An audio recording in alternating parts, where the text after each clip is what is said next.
Friends, అందరూ ఎలా ఉన్నారు? బాగున్నారా? నేనైతే చాలా చాలా బాగున్నానండి. ఇప్పుడు మీ ముందుకి ఒక ఇంట్రెస్టింగ్ టాపిక్తో మీ ముందుకు వచ్చేసాను. అదే ఏంటనుకున్నారా?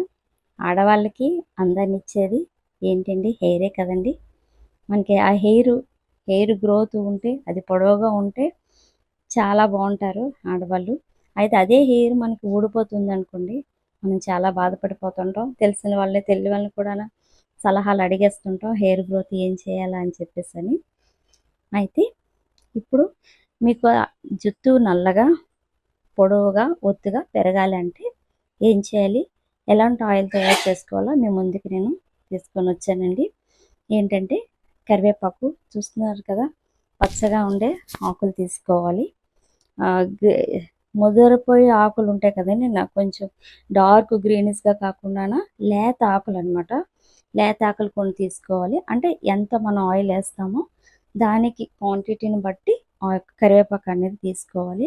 ఈ కరివేపాకు చాలా మంచిదండి. అసలు పచ్చివే కూడా తింటారు. పచ్చి ఆకులు తిన్నా కూడా హెయిర్ అనేది బ్లాక్ అవుతూ ఉంటుందంట. అలాగే ఈ కరివేపాకుని ఎండబెట్టేసి పౌడర్ చేసి అది ఆయిల్లో వేసుకుంటారు. ఆయిల్లో వేసుకొని మన వారానికి 2-3 సార్లు ఆయిల్ అనేది తలకు అప్లై చేస్తే మనకి గ్రే హెయిర్ అనేది కూడా అలాగా క్రమేపీ నల్లబడుతూ ఉంటుందంట. అది పెద్దవారు చెప్పిందేనండి. ఇప్పుడు ఏంటంటే నేను కొంచెం కరివేపాకు తీసుకున్నాను, లేత ఆకులు, అలాగే 2 మందార పువ్వులు తీసుకున్నాను.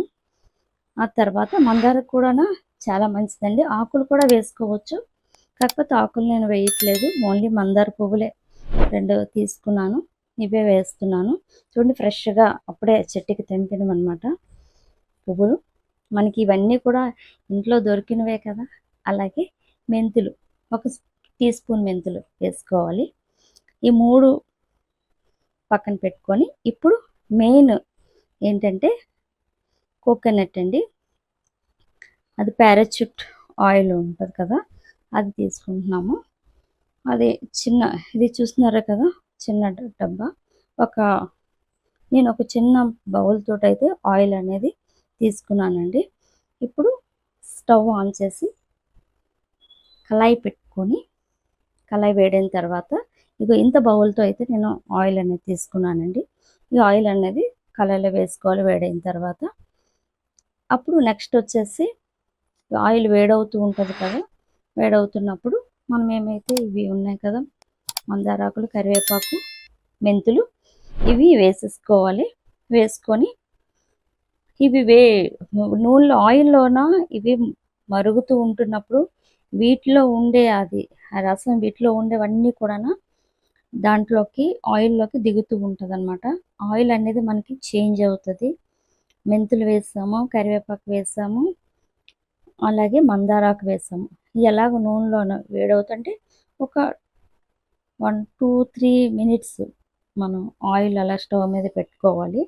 ఆ రసం అనేది ఎప్పుడైతే అందులోకి దిగుతుందో, కలర్ చేంజ్ అవుతుందో, అప్పుడు మనం స్టవ్ అనేది ఆఫ్ చేసుకోవాలి. చూసారా, అవి పువ్వులన్నీ ఎలా అయిపోయాయో అలాగే ఆయిల్ కూడా చేంజ్ అయింది.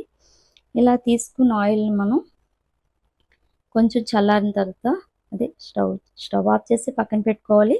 చల్లారిన తర్వాత ఒక బౌల్ తీసుకొని ఆయిల్ అనేది మనం వడకట్టేసుకోవాలండి. అంటే వడకట్టుకోవచ్చు, లేదు అనుకుంటే మనం అందులో ఉండే మందారు ఉంటాయి కదా, అవి కరివేపాకు పక్కన పెట్టేసుకొని మెంతులు అనేది ఆయిల్లో మనం ఉంచేసుకోవచ్చండి. కాకపోతే నేను ఇక్కడేమో అన్నీ వడకట్టేస్తాను. వడకట్టుకొని అదంతా వడకట్టుకొని ఆయిల్ అనేది పక్కన పెట్టుకోవాలి. ఆ తర్వాత మనం మెంతులు సపరేట్ చేసుకొని మెంతులు అందులో ఆయిల్లో వేసేసుకోవచ్చండి.